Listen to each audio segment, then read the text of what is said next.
Selamat datang kembali di channel Belajar Saham Indonesia.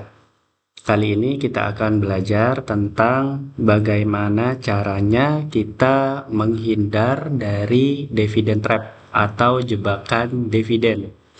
Dari namanya ini kita tahu ya bahwa ketika kita sedang membeli saham karena dividennya, maka pada saat ex-date atau hari di mana sudah tidak tercatat sebagai penerima dividen, maka harga saham tersebut akan turun cukup signifikan ya.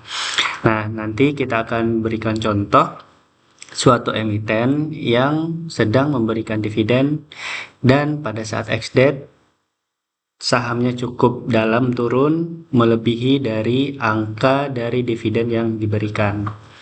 Nah, kali ini kita langsung contoh di tanggal 6 Januari 2026 Bank Mandiri itu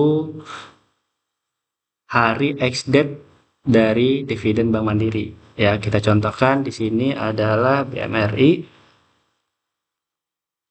Ya, ini kalau teman-teman lihat di sini tanggal 6 Januari Bank Mandiri sudah minus di angka 2,97 atau hampir 3%. Nah, hari ini kebetulan itu adalah ex-date dari Bank Mandiri ya. Kalau kita lihat di corporate action-nya, di sini tanggal 5 Januari merupakan tanggal di mana pemegang saham Bank Mandiri akan mendapatkan dividen, dan tanggal 6 Januari sudah tidak lagi terhitung sebagai penerima dividen. Nah, karena sudah tidak terhitung, maka di tanggal 6 ini jatuh cukup dalam, hampir 3%.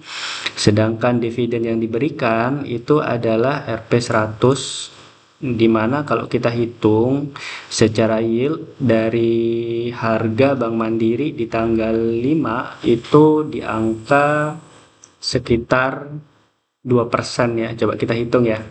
Jadi kita ambil kalkulator, kita buka harga Bank Mandiri di tanggal 5. Oke, di harga 5.050 ya. Oke, 5.050, sedangkan dividennya Rp100. Maka cara menghitungnya adalah 100 dibagi 5.050 dikali 100 ya. Nah, 1,9 artinya hampir 2%. Jadi kalau kita hitung ketika kita beli di tanggal 5 di harga 5.050, maka hari ini turunnya di angka ya 3%, hampir 3%. Jadi sebenarnya kita rugi 1% ya, walaupun dapat dividen 2%. Dengan harga penurunan saat ini itu yang hampir 3%, maka kalau teman-teman belinya di tanggal 5 di harga 5.050, itu bisa dipastikan teman-teman rugi sekitar 1%. Nah, saya akan membagikan tips bagaimana caranya supaya teman-teman tidak terjebak di dalam dividen trap ya. Jadi contoh di sini kalau saya biasanya itu akan buffer sekitar 2%. 2% dari dividen yang dibagikan. Jadi contoh misal di Bank Mandiri pembagiannya di angka 2% ya, 1,9, hampir 2%. Maka saya akan spare angka yang minimal yang harus saya beli itu di angka 4%. Jadi saya spare 2% dari dividen ya, di yield dari Bank Mandiri. Jadi contoh misal di sini pembagiannya 2%, maka saya akan spare 4% dari harga 5.050 tadi. Berarti contohnya di sini adalah 5.050 dikali 4% ya. Berarti 202, jadi 5.050 dikurangi 202. Nah, ini saya harus punya harga Bank Mandiri minimal di angka maksimal di angka 4.848 ya, supaya pada saat ex-date itu kita masih ada spare, artinya kita tidak minus ya dibanding dengan harga saat ini. Jadi kalau udah lebih dari 4.800 itu udah saya akan tidak akan membeli lagi. Jadi angka maksimal yang harus saya beli adalah 4.844. Begitu ya teman-teman. Jadi kalau misal harganya udah di atas ini, ya saya menghindari. Kenapa? Karena pada saat ex-date seperti sekarang, ya teman-teman perhatikan di 4.890. Artinya kalau misal saya udah lebih beli dari angka ini, biasanya di ex-date-nya akan minus gitu ya. Nah, contoh lagi di sini Bank BRI. Sorry.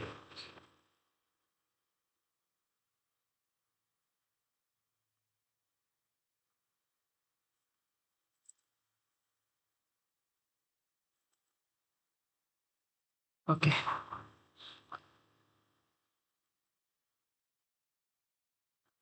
Ya, contoh lagi adalah Bank BRI. Nah, Bank BRI ini kalau kita lihat di corporate action-nya, dia pada tanggal 29 Desember adalah cum date atau hari terakhir di mana dia akan mendapatkan dividen. Sebagai contoh, di sini kita lihat di tanggal 29, oke, ya cukup naik tajam ya, di angka 3.780. Oke, 3.780. Kemudian dividennya di angka 137. 137 dibagi 3.000 tadi ya.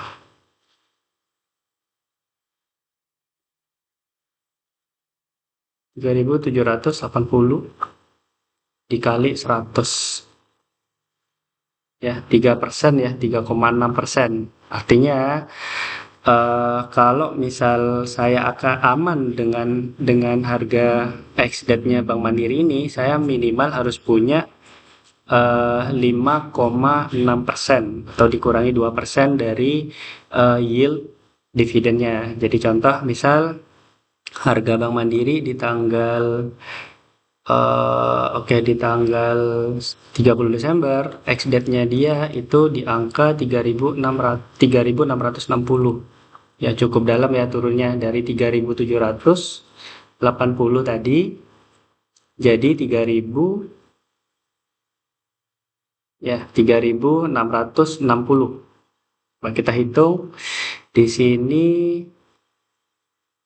3.780 dikurangi 3.660. Supaya 120 ya teman-teman. Jadi 120 dibagi 3.780 dengan ya sekitar 3% ya kali 100 ya. Ya, 3,1. Jadi turunnya 3,1%. Artinya kalau Bank Mandiri di sini membagikan Bank BRI membagikan dividen sekitar 3%, hampir 4% tadi ya. Nah, ini turunnya 3,1. Artinya masih aman ya, teman-teman. Masih lebih besar dividennya dibanding dengan yang turun. Nah, hal ini cukup bagus. Tapi biasanya kalau saya sih antisipasinya 2+2%.